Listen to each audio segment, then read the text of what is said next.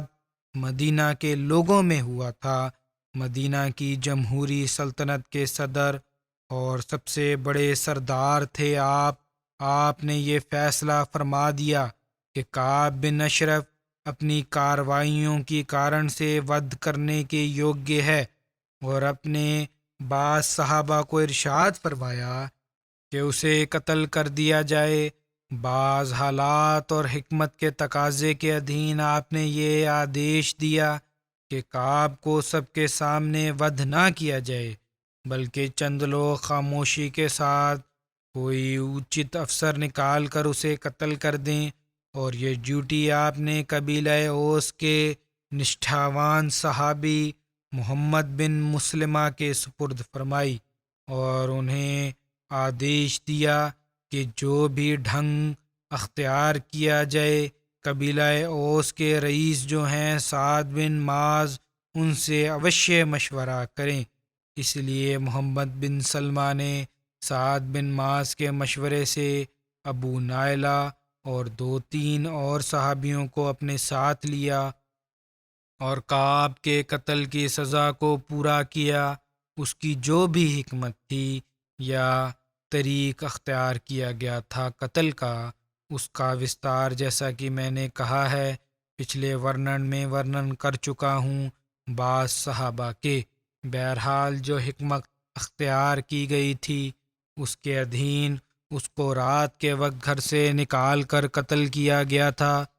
اس کی قتل کی خبر جو مشہور ہوئی تھی تو شہر میں ایک سنسنی پھیل گئی صبح کے وقت، اور یہودی لوگ سخت جوش میں آ گئے، اور دوسرے دن صبح کے وقت یہودیوں کا ایک وفد حضرت صلی اللہ علیہ وسلم کی خدمت میں اپستھت ہوا اور شکایت کی کہ ہمارا سردار کعب بن اشرف اس طرح قتل کر دیا گیا ہے۔ حضرت صلی اللہ علیہ وسلم نے ان کی باتیں سن کر فرمایا، کیا تمہیں یہ معلوم نہیں کہ کعب کس کس جرم کا اپرادھی ہوا ہے؟ قتل ہوا ہے، ہاں ٹھیک ہے، لیکن اس کے جرم تھے جس کی سزا اس کو ملی ہے۔ پھر آپ نے سنکشیپ میں ان کو کعب کے وعدہ توڑنے، جنگ کے لیے لوگوں کو ورگلانے، چھل پھیلانے، اشلیل باتیں کرنے، قتل کی سازش کرنے اتیادی کارروائیاں یاد کروائیں، جس پر یہ لوگ ڈر کر خاموش ہو گئے۔ پتہ تھا انہیں سب کو یہ سب کچھ یہ کرتا رہا ہے۔ اس کے بعد حضرت صلی اللہ علیہ وسلم نے ان سے فرمایا کہ تمہیں چاہیے کہ کم از کم بھوشیہ کے لیے شانتی اور سہیوگ کے ساتھ رہو اور دشمنی اور چھل کا بیج نہ بو۔ اس لیے یہودیوں کی رضامندی کے ساتھ بھوشیہ کے لیے ایک نیا معاہدہ لکھا گیا، اور یہود نے مسلمانوں کے ساتھ امن اور شانتی کے ساتھ رہنے اور چھل اور جھگڑے کے طریقوں سے بچنے کا پناہ وعدہ کیا، اور یہ نیا وعدہ لکھا گیا۔ اتہاس میں کسی جگہ بھی لکھا نہیں ہے کہ اس کے بعد یہودیوں نے کبھی کعب بن اشرف کے ود کا ورنن کیا کہ مسلمانوں پر الزام قائم کیا ہو، کیونکہ ان کے دل محسوس کرتے تھے کہ کعب اپنی اچت دنڈ کو پہنچا ہے۔ یہ سزا تھی جو اسے دی گئی اور دی گئی ہے۔ نہ حضرت صلی اللہ علیہ وسلم نے اس کا انکار کیا کہ ہم نے نہیں کیا، ہمیں پتہ نہیں، بلکہ سارا کچھ گنوایا، اور ظاہر تھا یہ آپ کا نرنے تھا۔ آپ سربراہ حکومت تھے، اور اس میں 2 سردار جو تھے مدینہ کے سردار، ان کی رائے بھی شامل تھی جو مسلمان تھے، سعد بن معاذ اتیادی۔ یہودی قبیلہ بنو نذیر نے حضرت صلی اللہ علیہ وسلم کو ایک پتھر گرا کر دھوکے سے ود کرنے کی یوجنا بنائی۔ اللہ تعالیٰ نے ان کو وحی کے دوارا حضرت صلی اللہ علیہ وسلم کو اس کی خبر دی۔ حضرت صلی اللہ علیہ وسلم صحابہ کے ساتھ اس قبیلہ کی اور گئے ہوئے تھے۔ آپ صلی اللہ علیہ وسلم ترنت واپس مدینہ تشریف لے آئے۔ بعد میں حضرت صلی اللہ علیہ وسلم نے اس قبیلے کے گھیرنے کا آدیش دیا۔ ربیع الاول 4 ہجری میں حضرت صلی اللہ علیہ وسلم کو سوئم سرکشا کی درشٹی سے مجبور ہو کر بنو نذیر کے ورد فوج بھیجنی پڑی، جس کے نتیجہ میں انتتہ یہ قبیلہ مدینہ سے نکالا گیا۔ جب رسول اللہ صلی اللہ علیہ وسلم کو غزوہ بنو نذیر کا دھن وستویں ملیں تو آپ نے حضرت ثابت بن قیس کو بلا کر فرمایا کہ میرے لیے اپنی قوم کو بلاؤ۔ حضرت ثابت نے کہا، کیا یا رسول اللہ صلی اللہ علیہ وسلم، کیا خزرج کو؟ آپ صلی اللہ علیہ وسلم نے فرمایا، تمام انصار کو بلا لو، کسی بھی قبیلے کے ہوں۔ اس لیے انہوں نے اوس اور خزرج کو اور آپ صلی اللہ علیہ وسلم کے لیے بلایا۔ رسول اللہ صلی اللہ علیہ وسلم نے ان سے